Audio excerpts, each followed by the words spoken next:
Hello ప్రజలారా, అందరికీ mister and missus Reddy స్టోరీస్కి స్వాగతం. మీరు ఆల్రెడీ పార్ట్ 1 చికెన్ వీడియో చూసారు కదా. ఇది పార్ట్ 2 చికెన్ వీడియో అనమాట. సో మీరందరికీ ఈ రెసిపీ మీకు చాలా బాగా ఉపయోగపడుతుందని అనుకుంటున్నా.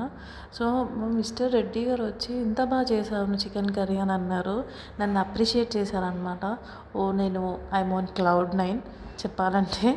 చూడండి ఎంత జ్యూసీగా కనిపిస్తుందో కదా, ఎంత టెంప్టింగ్గా ఉంది.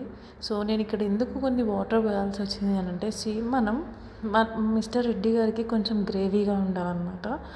అట్లా సో దట్ ఏంటంటే కొంచెం కలుపుకొని తినడానికి బాగుంటుందని. సో నేను బటర్తో చేశాను కాబట్టి ఇంకేమన్నా కొంచెం కుక్ అవ్వకపోయి ఉంటే కొంచెం లైట్గా పోయాలి వాటర్, ఎక్కువ పోయొద్దు.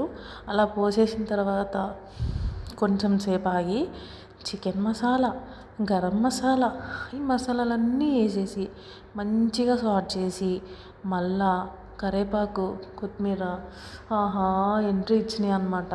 కరివేపాకు ఉండి అనింది.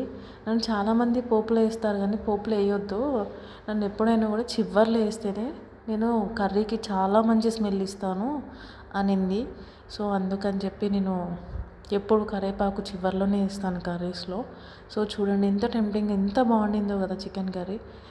మీరందరూ కూడా ట్రై చేయాలనుకుంటున్నారా? చెయ్యండి. చేస్తే నేను చెప్తున్నా కదా, damn sure this curry is going to be చాలా టేస్టీగా ఉంటుంది అన్నమాట. నన్ను నమ్మండి, మిస్సెస్ రెడ్డిని నమ్మండి. సో ఎందుకు ఇలా చెప్పింది అని అనుకుంటారో, మీకు అది చూస్తేనే చాలా రెడ్డిగా అట్లా. యాక్చువల్లీ మిస్టర్ రెడ్డికి ఇంకా కారం కావాలన్నమాట. సో నేను తర్వాత యాడ్ చేయలేదు. ఆ రోజు మిస్టర్ రెడ్డి ఉండి ఇంకొంచెం కారం వేయాల్సింది కదా అని మిస్సెస్ రెడ్డిని అన్నారు. సో ఫైనల్లీ ఇది మిస్సెస్ రెడ్డిస్ ప్లేట్ అన్నమాట. సో నా ప్లేట్ ఇలానే ఉంటుంది ఎవ్రీడే.